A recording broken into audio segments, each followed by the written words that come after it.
So you broke your knee the same time? Well, at least you're on strike, right? I guess. No, but that's what people say. oh, Before oh, the strike. okay. Hey, all right. And just like that, we're recording. That's all good. I did not survive the trip.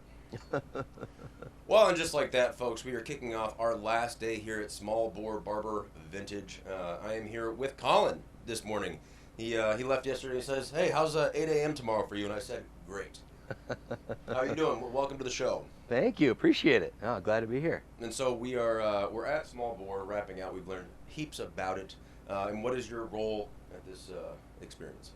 Well, I'm the manager of PR for Honda, so I do all of our events, like everything from new model launches to product loans for media, everything. So just trying to get the word out about our products, basically. Well, and so I've learned with these small bore bikes, you guys kind of run the show in this land, and that's Grom's, that's, these vintage bikes, like you guys have 95% essentially of the market space. Yeah, so I mean we've got the Grom, of course, Navi, Monkey, Super Cub, which those are the more like retro ones and everything, and even like the new like Trail 125, which is like a spitting image of the original like Trail 110s and stuff, Trail 90, and it's been just a huge success for us, right? All those bikes are just selling awesome. Everybody loves them. I mean, I always joke like you can't if you ride like a Grom or a small bike and you're not smiling when you're done, motorcycling might not be for you, right? Yeah. But it's just fun. You can't not have a good time when you're out riding them. That seems to have been the consistent message this weekend, is that this isn't your typical chopper fest. This isn't your race weekend. This is literally just guys showing up that aren't led by the throttle, that they're just smiles like ear to ear. Yep. Yeah, exactly. I mean, that's the biggest thing about these bikes is, I mean, you can see it here, right? Everything from stretched, lowered, custom, everything to something that somebody's got, 5 times what the bike even cost them originally into it, to some guy who's just like, this is my backwoods trail bike and I'm taking it out in the woods.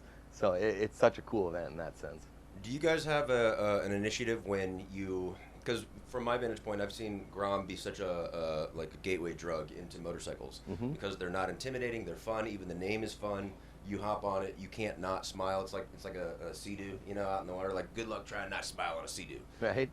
Is it part of a plan that you guys get them in on a Grom, and then you're like, how about an Africa Twin?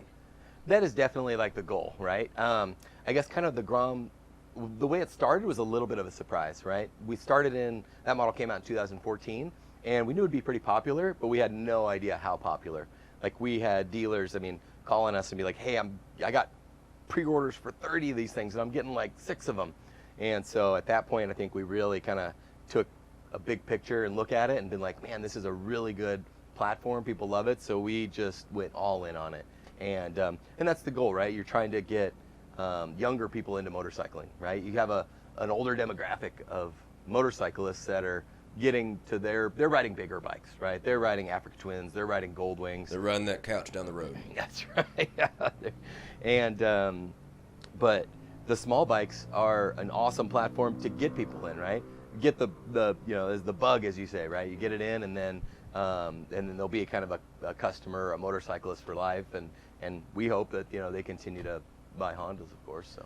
Well, and so you guys have the full gamut of machine in it. What is the market share of Grom in your world? You're like, wow, this is actually not just a ripple. This is a kerplunk. If you take Grom for example, right? It's been our top-selling street bike pretty much since it came out, right? And it was overtaken for like a year by our Navi, which is like a 110 automatic mini moto, which is great because say you have somebody who's like, their friend has a Grom or your family has a little mini moto, and they're like, I want to get into it, but I've never driven a clutch or something like that. That's a great platform for them to start, right? They can get the basics down, balance, all those kinds of things, and then step up like, I'm going to get a Grom after I've gotten used to this one.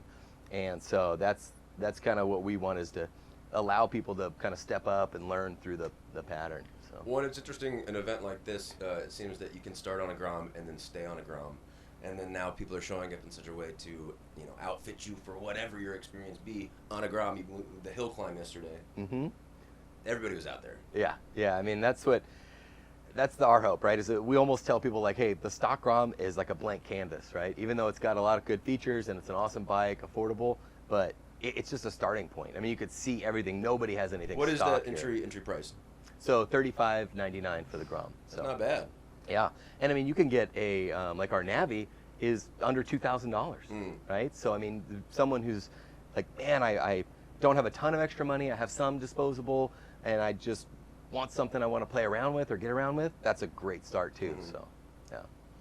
Last night there was Motorcycle Missions put on a lovely show. Had a bunch of custom Groms and bikes of the like, as well as dinner, and then there was an auction. And your boy had a great day yesterday, and unfortunately for Rodney Sargent, who was running the show, he did not have a great evening as far as the PA was concerned. So I was sitting in the back, and I couldn't quite hear what was going on. I ended up buying a motorcycle. Oh, no way. I did, yeah. Okay.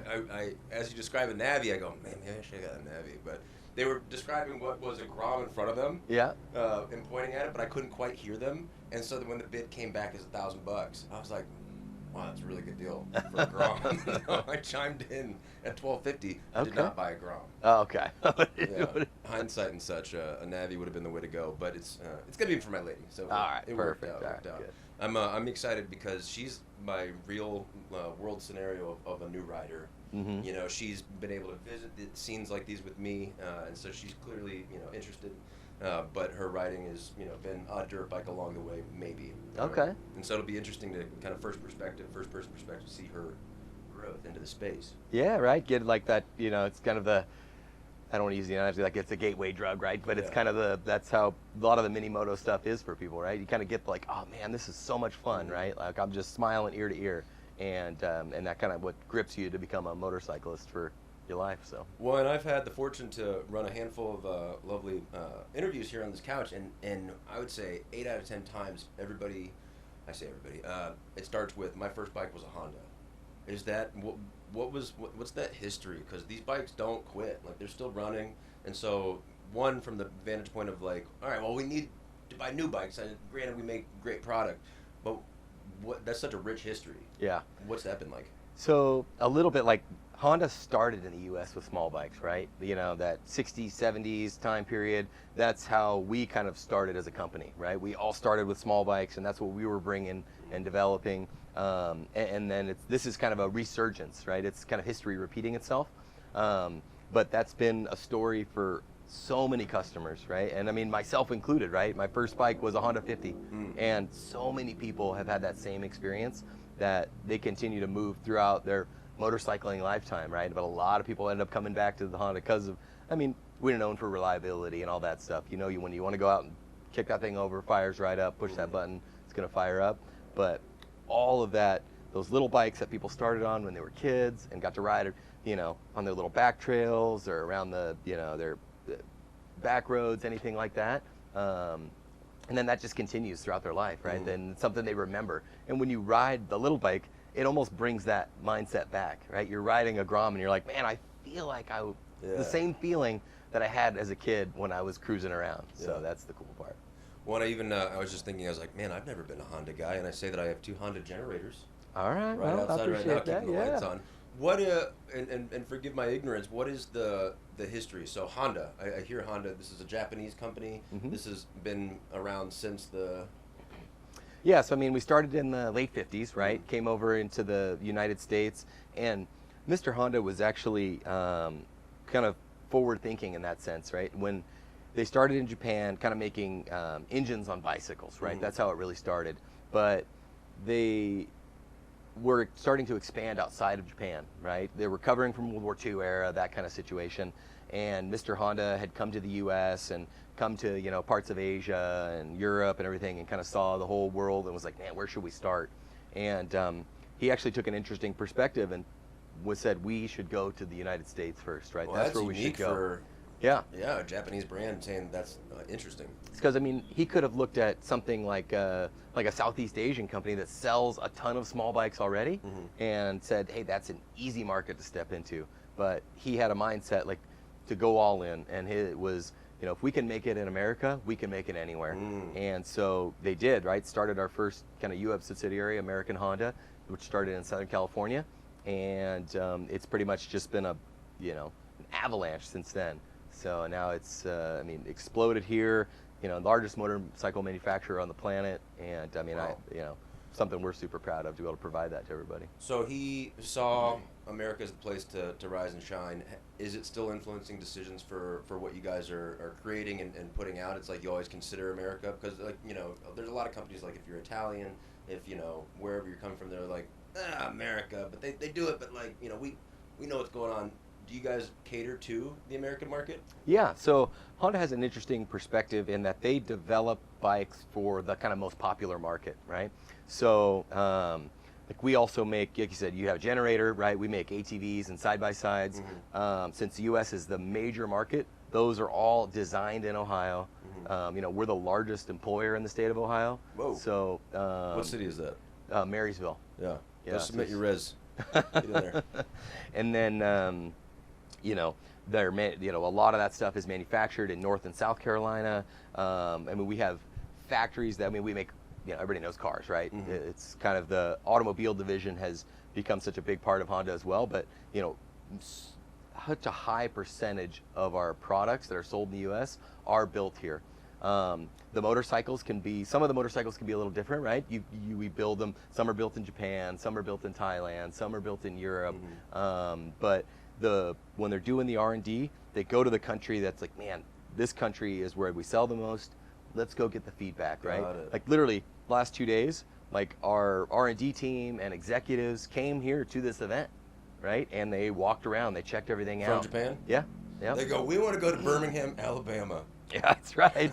Yeah. Hope you guys enjoyed yourselves. Yeah, but Honda has a saying. It's called "Go to the spot," right? Okay. It's a part of kind of Honda's like Ethos. values and ethos, and so it's always like go to the location, go to where the customer's at, go see it for yourself, and then they take that feedback back to the R&D team, whether it be in Ohio, Japan, Thailand, everywhere, and make sure that that translates into the product as it kind of comes off the line. Whoa.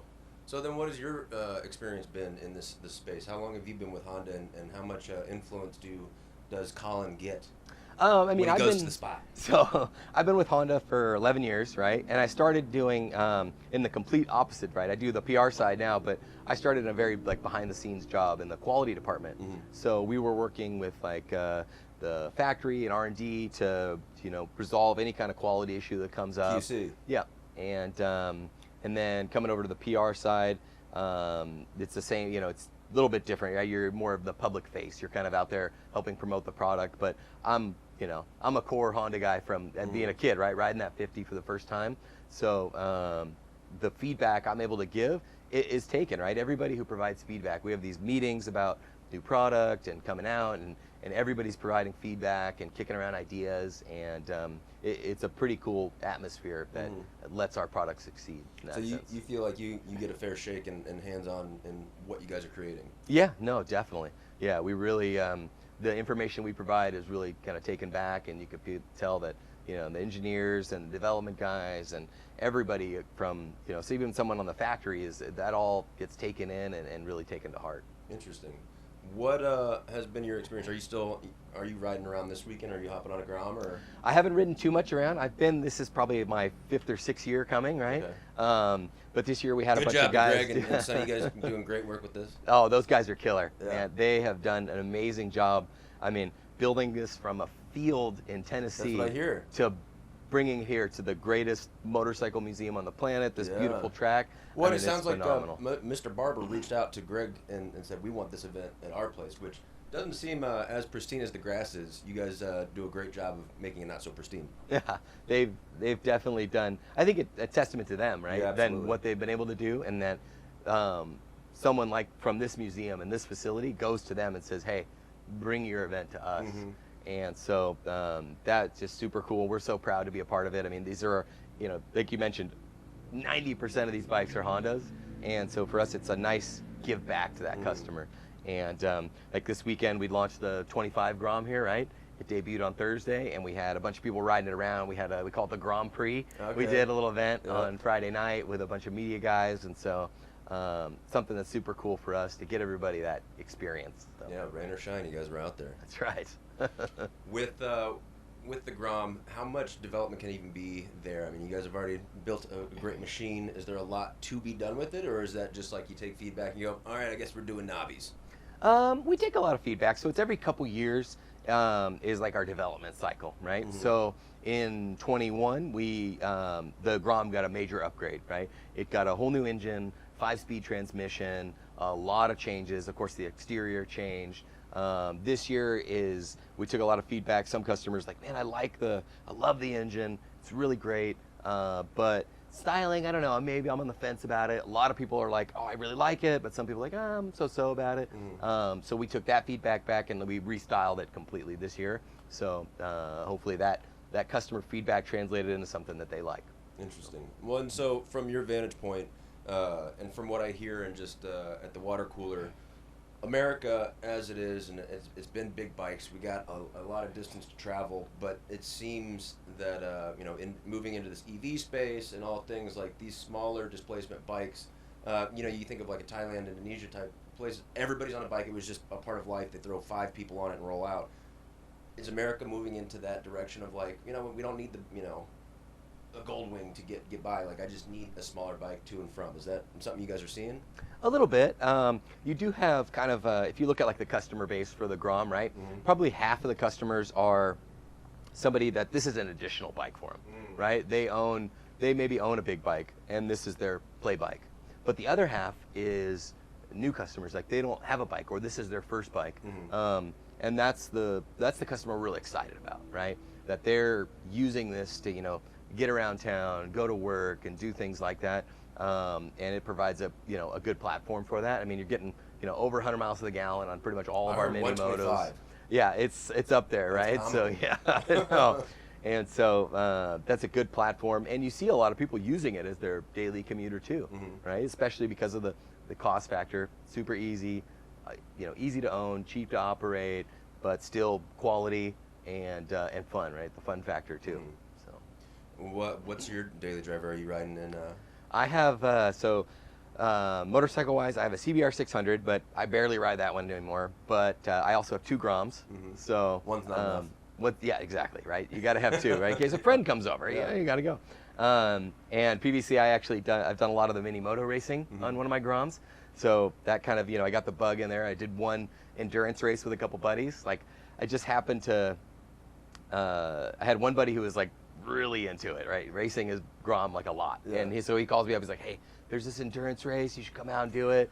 And I'm like, all right, I'll give it a shot. So I got a couple friends and we went out there, and from there it was like, oh, this is amazing. Yeah. It was so much fun, right? You just get to hang out. Knee? Oh yeah. Oh yeah, you got to. Yeah. Right? At first, you're kind of getting the hang of it. I've done big bike track days and then but you're out at the kart track just having a good time, and it's a little bit more like kind of cost effective instead of going to the big bike track day.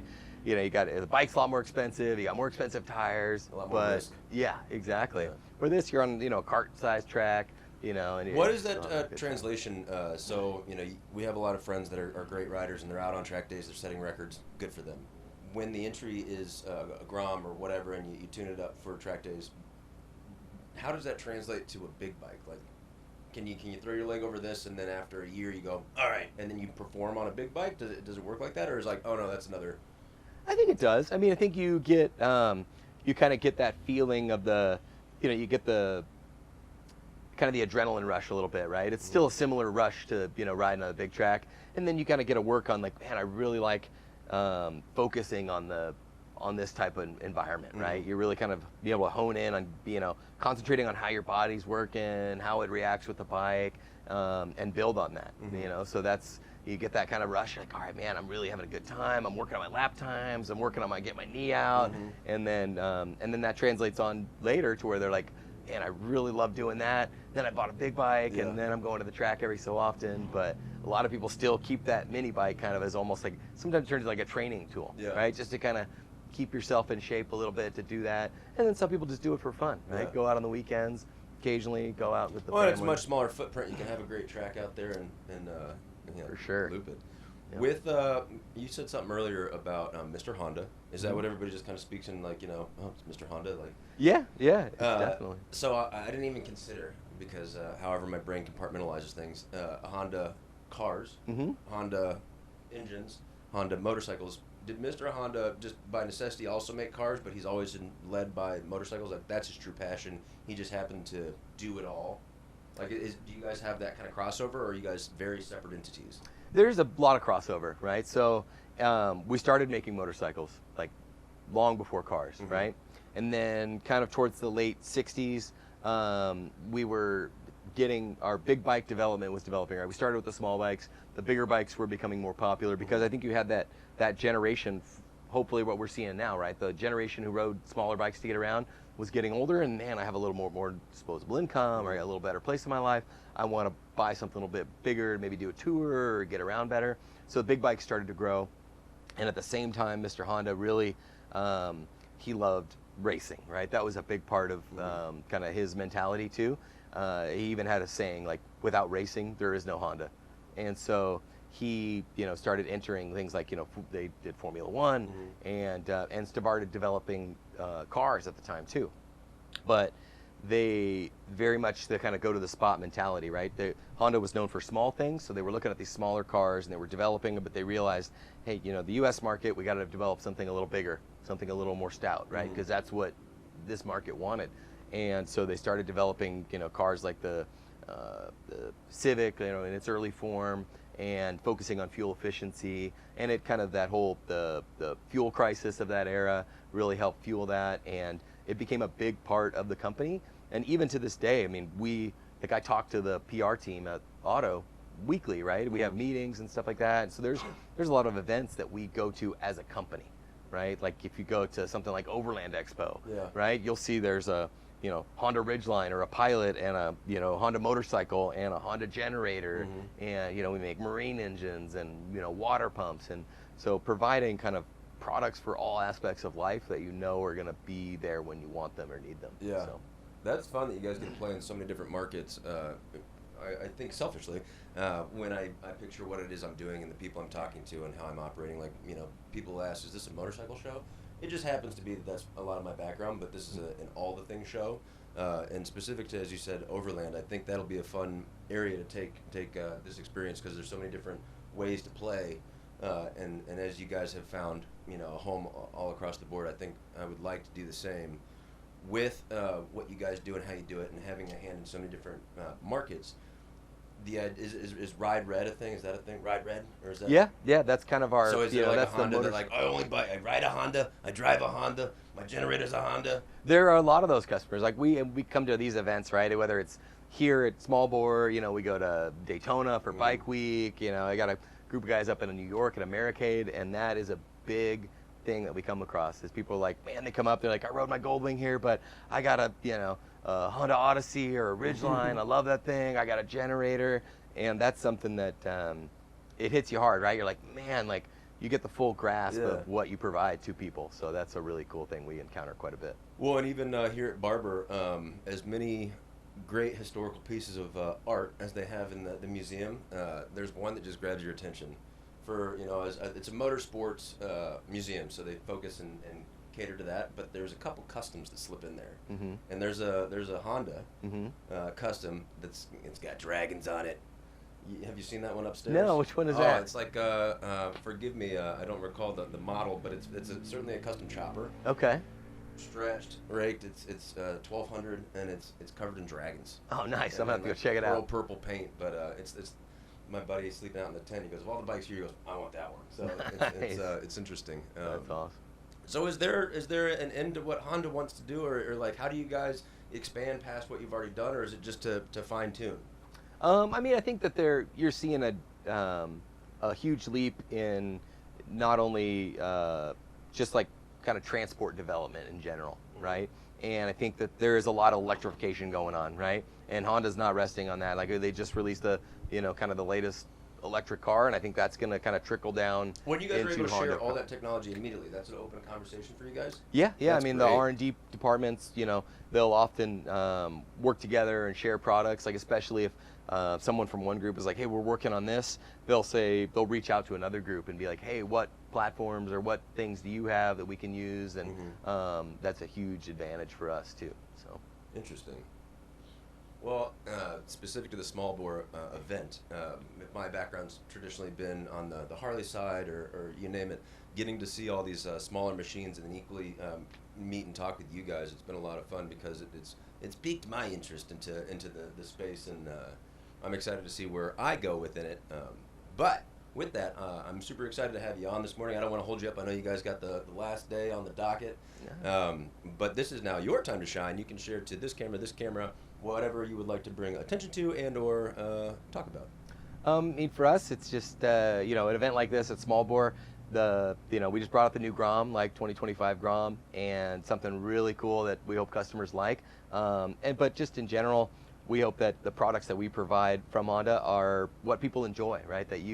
We want to be a company that society wants to be there. So being able to provide that product and have the options for people from whatever it is. You want to get your kid a dirt bike, you need some side-by-side ATV to work on your property, to just touring the US on a Goldwing. We want to provide something for everybody, and hope that when you get our product that you don't have to worry about it, you enjoy it, have a good time, and that keeps keeps Honda going. Keeps the dream alive, guys. That's right. Well, and exactly. My small experience with Honda, I got a generator that has not turned off since I've been here because it gets a little steamy in this trailer. So I assume all things to work as well. I hope that you guys keep doing dope shit, and I'm excited to see where you go. But thank you so much for being on. Yeah, I appreciate it. Thank you. Yeah, and until our next iteration, where do you think we're going to see each other next? What's on the docket for you guys? What's on the docket next?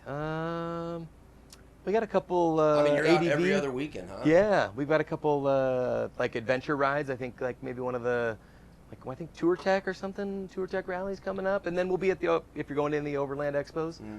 We're at most of those too. So it's an unfamiliar space to me, but maybe I'll use you as my gateway drug into that world, and you guys can tell me how that makes sense. No, you'll get your rig here. Will get a lot of love at Overland Expo. I promise you. Yeah. Oh yeah, people will love it. Well, until then, guys, hope to see you out there, and we'll see you maybe at the Overland Expo. Again, thank you, and then y'all have a good one. I think this is the last interview we're doing at Small Bore.